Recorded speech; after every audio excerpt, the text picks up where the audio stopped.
pada waktu itu ada kelenjar getah bening. Jadi kelenjar getah bening ini tidak langsung dioperasi, tapi kemudian dimatikan terlebih dahulu dengan memakai sengatan lebah. Dikenakan yang sakit. Iya, betul. Setelah itu dalam kondisi sudah mati ya, kemudian baru diambil. Nah, ini baru dioperasi. Ini yang juga saya mengalami dan saya melihat sendiri seperti itu. Oke, assalamualaikum Pak Akrib, Pak Arif. Ya, waalaikumsalam. Ini siang ini kita akan coba eksplor tentang budidaya ternak lebah. Ya. Pak Akrib ini masternya, pawangnya. Ya. Nanti saya berharap untuk bercerita ke teman-teman Pak. Ya. Terus yang kedua nanti Pak Arif, karena lebah itu kan juga bisa digunakan untuk pengobatan. Ya, betul. Panjenengan yang sudah membuktikan, memberikan sedikit testimoni, nggih. Monggo Pak Akrib dulu. Ya, assalamualaikum warahmatullahi wabarakatuh. Waalaikumsalam warahmatullahi wabarakatuh. Pertama, kami ucapkan selamat datang di tempat kami, di tempat pembudidayaan lebah dan madu.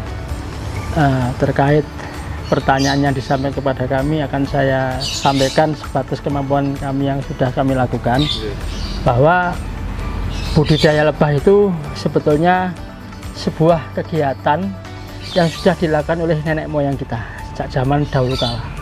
Karena mengingat pertama negara kita ini negara agraris, penghasil tanaman yang menghasilkan bunga yaitu nektar dan bipolen tepung sari.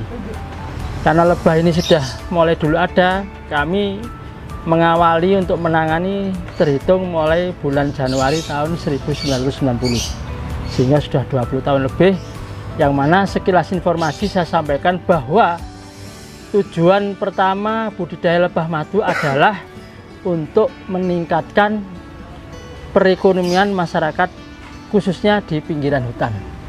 Karena lebah ini makanya adalah bunga. Semua tanaman kehutanan, tanaman pertanian, perkebunan yang menghasilkan tepung sari dan nektar itu adalah merupakan lebah.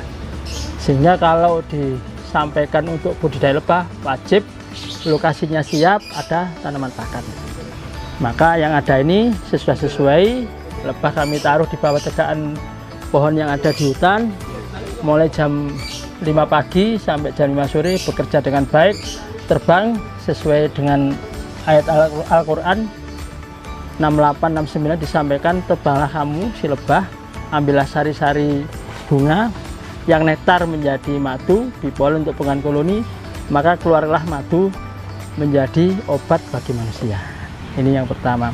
Perlu saya sampaikan sekilas bahwa budidaya lebah itu mempunyai penghasilan 4. Pertama, menghasilkan madu. Kedua, royal jelly. Ketiga, bipolen. 4, propolis.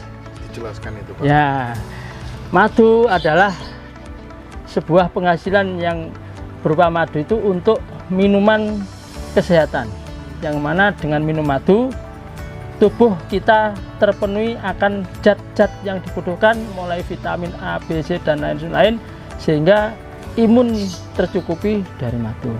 Di situ ada kandungan glukosa, fruktosa, sukrosa, yang mana yang paling perlu saya sampaikan, glukosanya madu itu bisa dihabiskan oleh darah karena tidak ada kandungan kimia sedikit pun, karena dari glukosa itu bisa dirubah menjadi zat yang 100% habis untuk kebutuhan tubuh kita. Kedua, royal jelly. Royal jelly itu adalah susu ratu, yang mana royal jelly itu dihasilkan oleh lebah pekerja yang paling muda. Ketika royal jelly ini dikasihkan oleh si telur lebah dengan 100% dikonsumsi oleh lebah, dia lahir menjadi ratu. Kalau separuh umurnya dikasih royal jelly, dia lahir menjadi lebah pekerja. Hanya 30% dia lahir menjadi pejantan. Karena royal jelly mengandung multi vitamin, multi unsur yang sangat luar biasa, sehingga royal jelly adalah dikenal sebagai madu putih, madu super royal jelly. Bipolen itu adalah hasil dari tepung sari. Tepung sari yang mana untuk pengembangan koloni.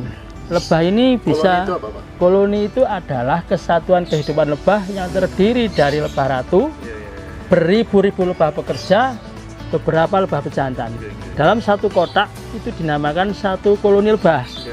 Nah, disitulah syaratnya apabila ingin sukses budidaya lebah itu dengan baik, wajib ada persediaan bee pollen tepung sari.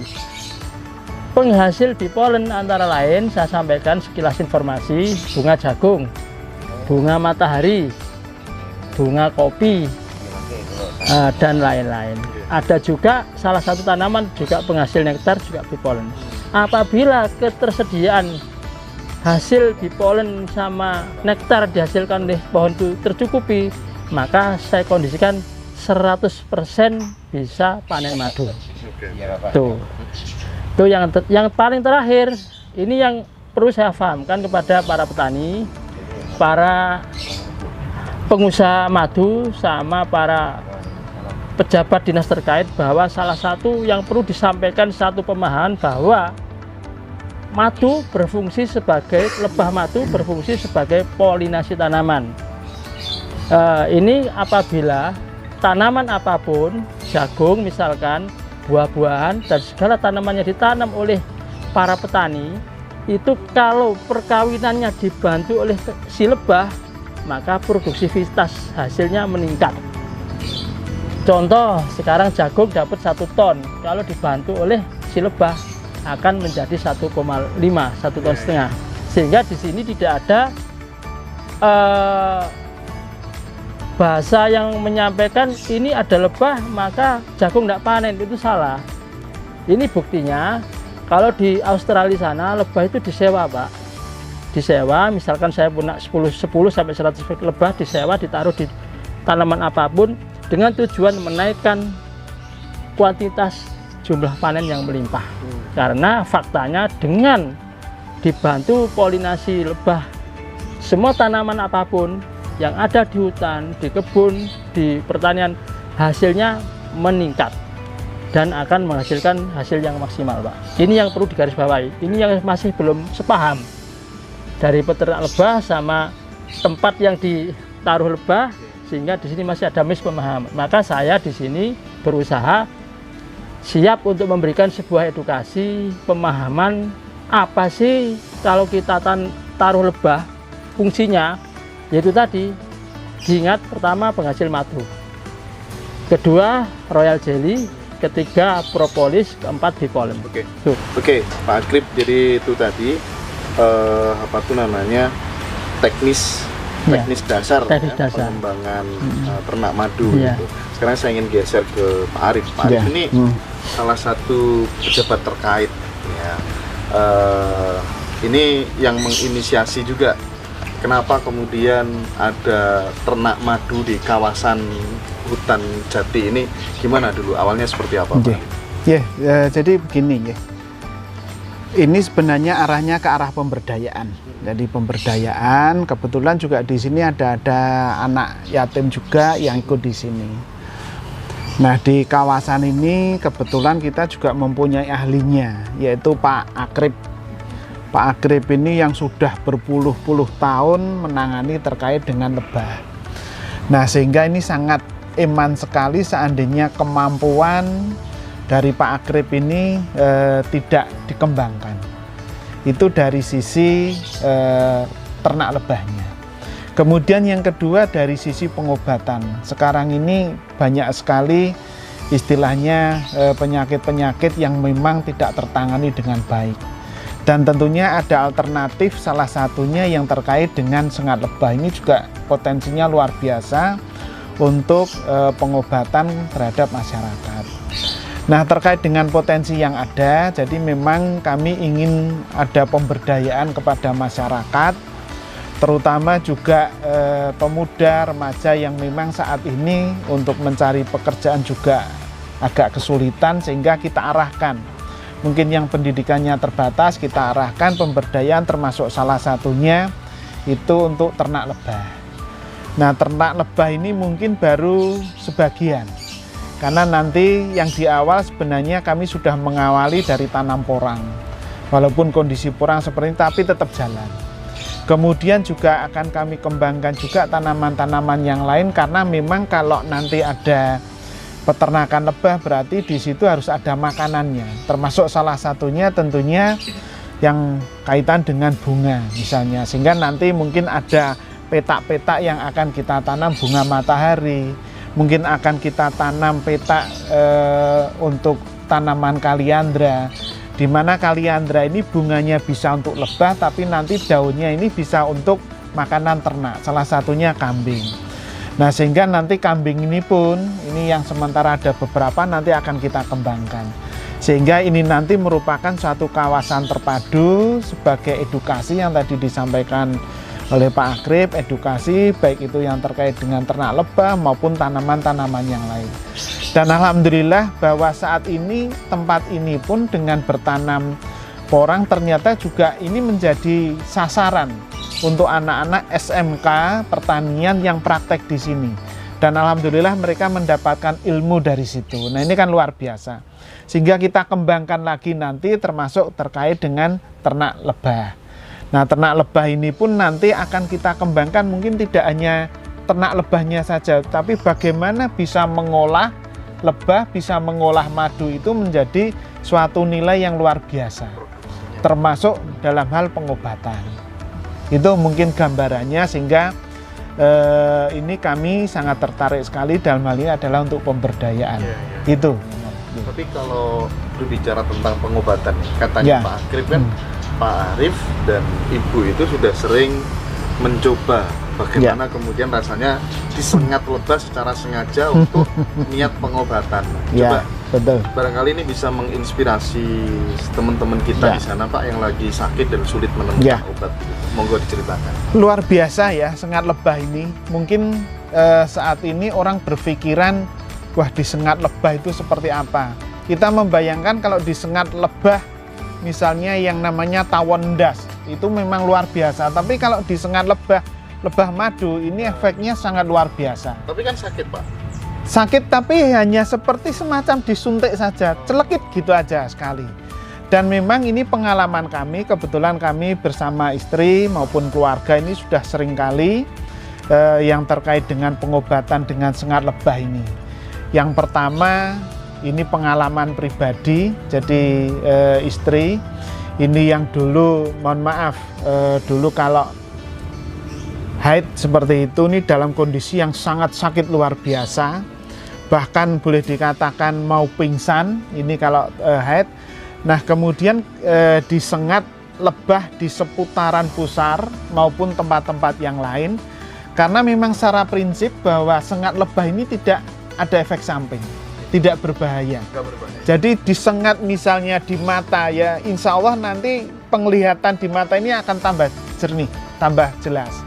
Nah, ternyata dalam waktu yang relatif singkat, alhamdulillah istri ini bisa cepat hamil. Kemudian rasa sakit belum hamil, Pak?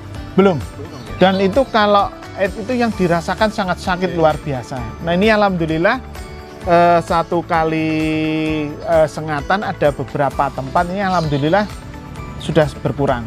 Demikian seterusnya, dan berapa ini banyak. Sengatan sampai kemudian istri bisa hamil? Satu kali kehadiran, kemudian sengatan ini sebenarnya tidak hanya satu lebah, tapi kemudian ada beberapa titik. Jadi ada beberapa sengatan lebah, memang tidak hanya satu, minimal 4 seperti itu. Nah, ini ternyata dampaknya luar biasa.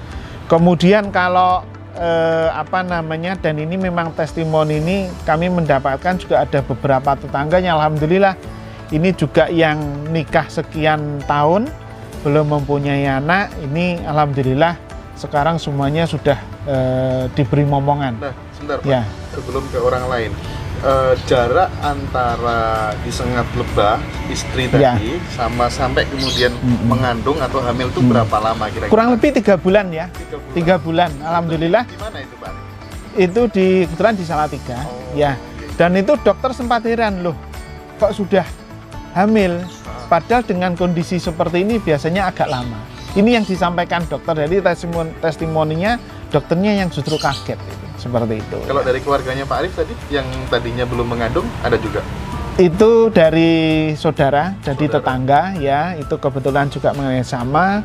Kemudian juga kami sering berobat sesama dengan penderita, misalnya stroke dan lain sebagainya. Stroke bisa sembuh, stroke juga bisa, ya, alhamdulillah. kami melihat sendiri, bahkan pada waktu itu ada kelenjar getah bening. Jadi kelenjar getah bening ini tidak langsung dioperasi, tapi kemudian dimatikan terlebih dahulu dengan memakai sengatan lebah. Dikenakan yang sakit. Iya, betul. Setelah itu dalam kondisi sudah mati ya, kemudian baru diambil. Nah, ini baru dioperasi. Ini yang juga saya mengalami dan saya melihat sendiri seperti itu. Kalaupun kemudian pusing-pusing apa itu sudah sengat lebah. Bahkan saya yang tadinya jari kelingking ini tidak bisa gerak sama sekali, dengan satu sengatan lebah ini sudah sembuh. Ini yang saya. Kenapa itu nggak bisa gerak, Pak? Jadi ini mungkin jadi berbagai alasan ya. Artinya memang jari ini tidak bisa nekuk, jari ini bengkak, jari ini sakit ya. Tapi ternyata dengan hanya satu sengatan, alhamdulillah satu sengatan saja, alhamdulillah 1 minggu sembuh dan tidak merasakan apa-apa lagi. Ini yang saya alami. Jadi ini luar biasanya, sehingga saya pengen dengan Pak Akrib yang kebetulan beliau ini ahli terkait dengan lebah, pengobatan, ini ingin kita kembangkan untuk di Kabupaten Tuban. Gitu. Saya geser ke Pak Akrib ya. Kalau Pak Akrib sendiri disengat lebah rasanya gimana, Pak? Saya terhitung tahun 90 sampai hari sebuah kebutuhan. Sebuah kebutuhan yang harus saya lakukan. Jadi disengat lebah itu orang lain umum itu justru malah dihindari. Kalau saya sebuah kebutuhan. Iya, iya, iya. Itu saya kebutuhan. Termasuk kalau boleh cerita sekilas informasi, ini kebetulan istri baru kena stroke. Parah, Pak? Parah sekali, termasuk penyumbatan. Rutinitas setelah kami bawa ke dokter harus dilalui secara medis, check up dan lain-lain. Jelas fakta yang diterangkan oleh dokter untuk melanjutkan agar supaya menuju kembali sehat. Hari ini sudah 80% dari yang dirasakan. Artinya tadinya tidak bisa jalan, Pak, hanya menangis, tidak bisa mandi, tidak bisa masak. Sekarang fakta membuktikan 80% sudah aktivitas dengan baik. Pak Arif tahu juga itu? Tahu, ya. Saya melihat sendiri. Beneran, karena setiap hari saya kesini ya. Jadi saya melihat sendiri bagaimana dulu Bu Akrib ini mengalami sakit stroke, kemudian bagaimana proses penyembuhan ini kami selalu mengikuti, selalu melihat sendiri. Bahkan linu pun nah nanti kalau dicoba lagi nih kebetulan nih.